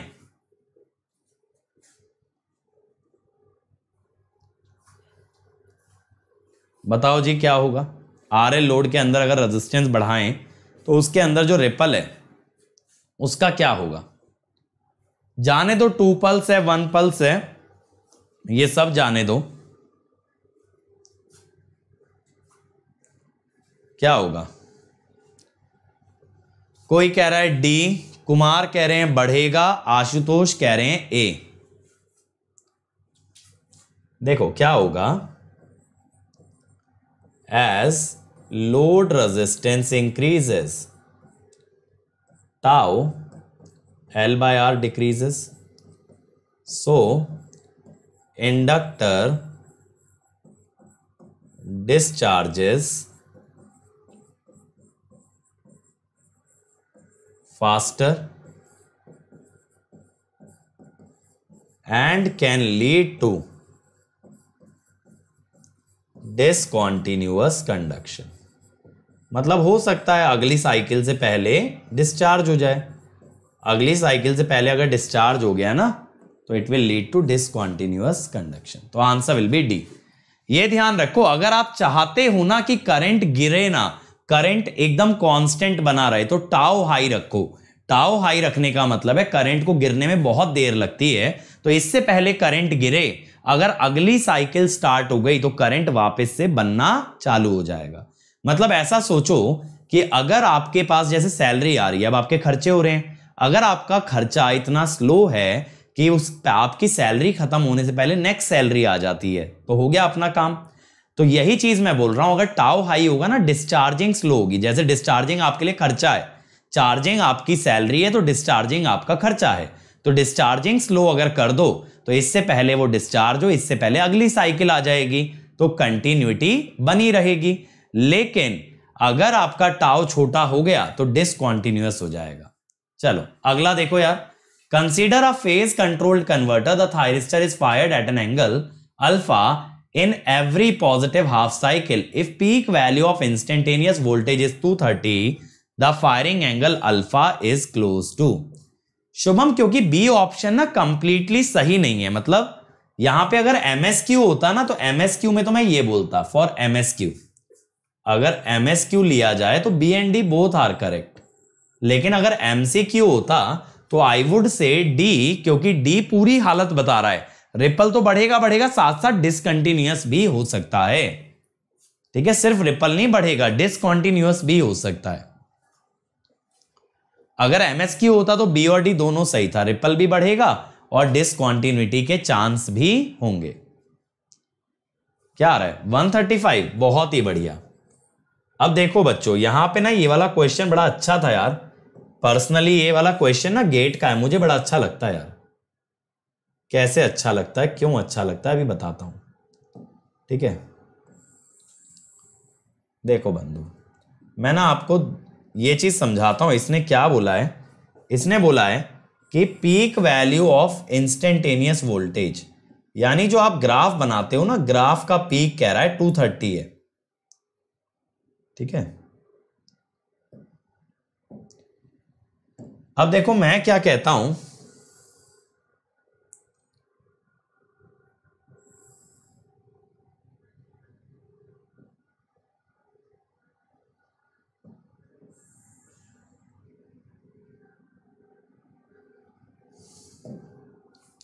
मैं ना यहां पे डार्क में ड्रॉ कर लेता हूं साइन का ग्राफ।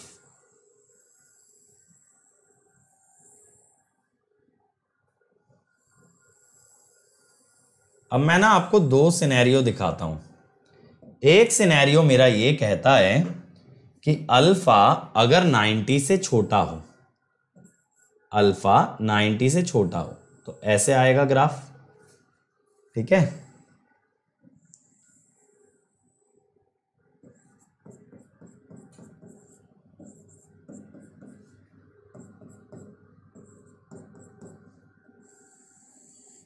ये आएगा ना।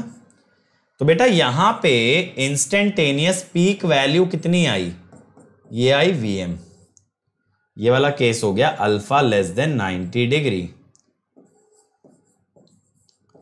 अल्फा ग्रेटर देन 90, 90 के बाद अगर चालू करोगे, पाई के आगे तो जा ही नहीं सकता आर लोड में, करेक्ट।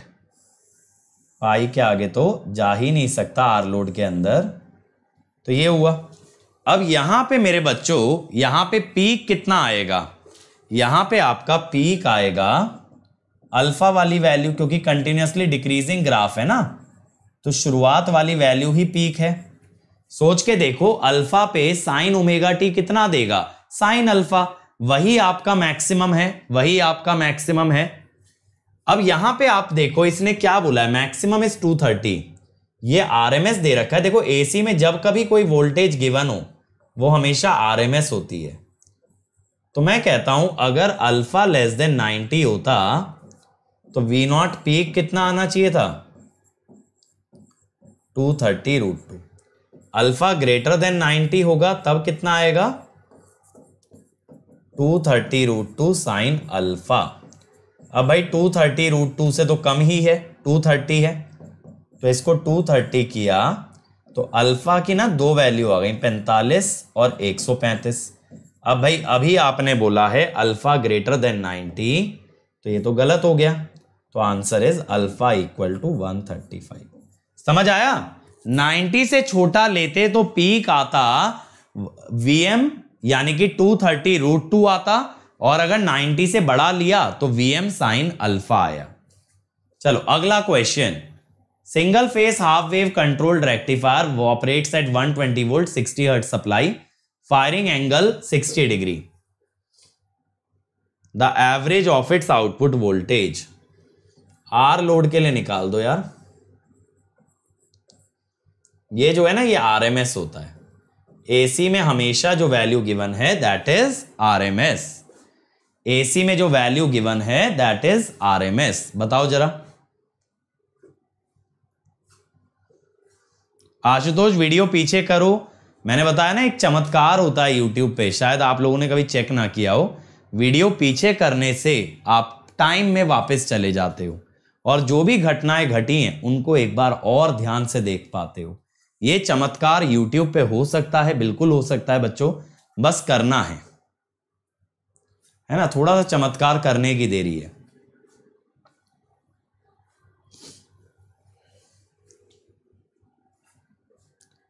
चलो भाई जल्दी से बताओ क्या आएगा आंसर। लोड तो मैंने दे ही दिया ना, आर लोड है शुभम। सी आ रहा है?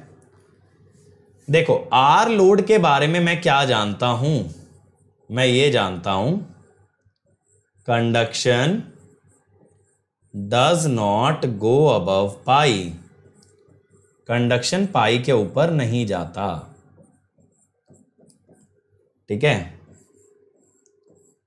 तो वी नॉट एवरेज, फॉर्मूला मत रटो, अल्फा से पाई। अभी इजी लगेंगे बेटा फॉर्मूले क्योंकि कॉन्सेप्ट फ्रेश है, बट यही सोचो क्या ये फॉर्मूले 6 महीने बाद भी टिकेंगे? आपको तैयारी ऐसी करनी है जो एग्जाम तक चले। अब Vm होगा 120√2 बाय 2 पाई 1 प्लस कॉस 60, ये हुआ 3/2, 3/2 से बना 4, 30, 90, 90√2 बाय पाई, तो आंसर इज सी। आपकी ना कैलकुलेशन तेज होनी चाहिए, तब आप ये सारी चीजें मैन्युअली कर सकते हो, ठीक है। तो आज के लिए बच्चों इतना ही। अब देखो अगर आपको मेरी स्पेशल क्लासेस देखनी है तो इस लिंक पे प्रेजेंट रहती है, जरूर देखना स्पेशल क्लासेस। यहां पे अपकमिंग में आपको मिलेंगी जो आगे आने वाली स्पेशल क्लासेस हैं, दैट यू कैन वॉच। इसके अलावा बच्चों 4 जुलाई को कॉम्बैट होने वाला है, तो उसमें एनरोल कर लेना, कोड आप लगा देना अंकित ESE, ताकि मैं ट्रैक कर पाऊं आप लोगों ने कैसा परफॉर्म किया, और अगर अच्छा करोगे तो from here you can even win 100% scholarship, ठीक है। और बच्चों ये लेटेस्ट बैच स्टार्ट हुआ है सिद्धार्थ सर का, कल ही से सुबह 2022 गेट के लिए नेटवर्क एनालिसिस सुबह 7 बजे चल रहा है, तो बेसिक से करना है तो इस बैच को ज्वाइन कर लो, ठीक है। अदर देन दैट मेरा मशीन का कोर्स आने वाला है, प्लस पे मोर देन 160 आवर्स का कंटेंट है, 1000 के आसपास क्वेश्चन कराऊंगा इसके अंदर, आपको कम से कम 8 से 10 टेस्ट मिलेंगे इसके अंदर, और डाउट्स भी सारे के सारे आंसर किए जाएंगे, that is the special features. और बेटा प्राइजेस अभी के लिए रोक दिए गए हैं, लेकिन बहुत ही जल्द बढ़ जाएंगे, तो अगर ज्वाइन करना है तो अभी आपको 2200 रुपीज सेव हो जाएंगे 1 ईयर में, और 3200 की सेविंग आ जाएगी 2 ईयर में। इसीलिए जल्दी से ज्वाइन कर लो, वरना इतना अमाउंट एक्स्ट्रा खर्चा हो जाएगा। और ज्वाइन करते हो तो कोड तो आपको पता है अंकित ESE है, तो अंकित ESE कोड से ज्वाइन करना, ताकि मेरी पर्सनल गाइडेंस भी मिले और साथ साथ बहुत सारे इसके साथ एक्स्ट्रा बेनिफिट्स भी आपको प्रोवाइड किए जाएं। और ये देखो मेरा जो है अनअकैडमी प्रोफाइल है, इसे फॉलो कर लो, यहां पे आप मुझे मैसेज कर सकते हो। अदर देन दैट बेटा ये मेरा टेलीग्राम चैनल है जहां पे कि मैं नोट्स प्रोवाइड करता हूं, और आप लोग हमारे वीडियोस में अगर आपको कुछ भी ऐसा लगता है कि कुछ भी ऐसी चीज है जो नहीं होनी चाहिए थी, then you can report it using the link given in the description, और रिपोर्ट करोगे, अगर सही निकला तो आपको प्राइज भी दिया जाएगा। ठीक है, so thank you everyone. Like share subscribe करना ना भूलना यार, और बेल आइकन जरूर दबा देना ताकि आपको नोटिफिकेशन आते रहें। अब रात को 2 वीडियो आएंगी, 11 बजे लर्न इंजीनियरिंग, 11:30 बजे आएगी मशीन्स की शॉर्ट वीडियो। ये दोनों वीडियो देखना ना भूलें। Thank you.